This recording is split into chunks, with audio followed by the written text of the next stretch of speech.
श्री राम कहते हैं हनुमान मैं तेरा ऋणी हो गया हूं। प्रभु क्यों शर्मिंदा करते हैं? आपने हम पर उपकार किया है, हमें सेवा का मौका देकर के। हमने आप पर कोई उपकार नहीं किया, कोई एहसान नहीं जताया है। हमारे जैसे तो पता नहीं कितने हैं आपकी सेवा करने वाले,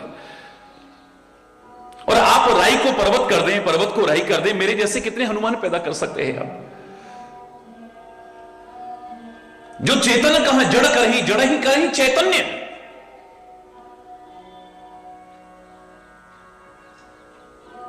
वो तो किसी से कुछ भी करा सकता है। आपने हमें सेवा का अवसर दिया, इस योग्य समझा। प्रभु आपका एहसान है हमारे ऊपर, हमारे ऊपर उपकार किया है आपने, हम आपके ऋणी हैं। आपकी सेवा करके हमने कोई आप पर एहसान नहीं किया है। हमसे तुमको बहुत है, पर तुम सा हमको ना है। नहीं नहीं नहीं, प्रति उपकार करूं का तोरा, मैं तेरा क्या प्रति उपकार करूं, तेरे इस उपकार का बदला कैसे चुकाऊं? और मैं चुकाना भी नहीं चाहता हूं, मैं तेरा हमेशा ऋणी बना रहना चाहता हूं। और हमें सिखाया है कि इस संसार के जीवो, अगर तुम्हें लगता है कि किसी ने उपकार किया है, उसे जिंदगी भर भूलना मत कभी। खाली वही नहीं कहा है कि सीता की खोज खबर लेके आ गए तो उस समय तो बड़ी ऐसी बातें की, और उसके बाद लक्ष्मण मूर्छित है, उसके लिए संजीवनी ले आए तो उस समय कहा, और उसके बाद फिर भूल गए। मतलब निकल गया तो फिर पहचानते ही नहीं। रावण की चंगुल से बचा करके ले आए तो उस समय बहुत कुछ कहा, फिर उसके बाद लंका का युद्ध जीतने के बाद भी श्री राम अवध में जब आए हैं, इतने समय बाद सबका परिचय करा रहे हैं एक दूसरे से।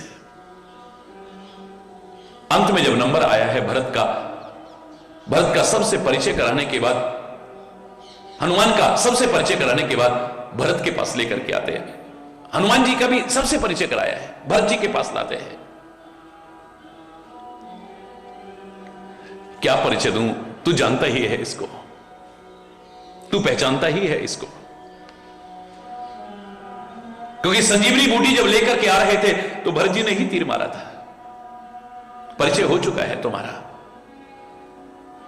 मैं सीता की इच्छा पूरी करने के लिए गंगा के किनारे पूजा करने लगा, और ये ब्राह्मण का वेश धारण करके शुभ संदेश सुनाने तेरे को यही आया था कि श्री राम आ रहे हैं, श्री राम आ रहे हैं, लक्ष्मण और सीता के साथ में।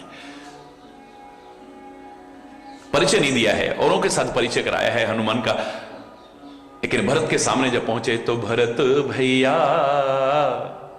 कपि से उऋण हम नाही, हे भरत भैया कपि से उऋण हम नाही, सो योजन मर्याद सिंधु की लाग गयो क्षण माही,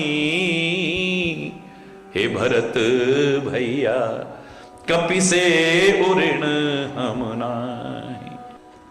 श्री राम कहते हैं मैं इसका ऋण चुकाना ही नहीं चाहता हूं। सब बोले प्रभु क्या कह रहे हैं आप? किसी का ऋण हमारे ऊपर और हम चुकाना ना चाहें, ये तो अच्छी बात तो नहीं है। बोले मैं जानता हूं ये अच्छा नहीं होता है, लेकिन मैं इसका ऋण चुकाना नहीं चाहता हूं। समझ में नहीं आया तो श्री राम कहते हैं अपनी बुद्धि को भ्रमित मत करो मेरे।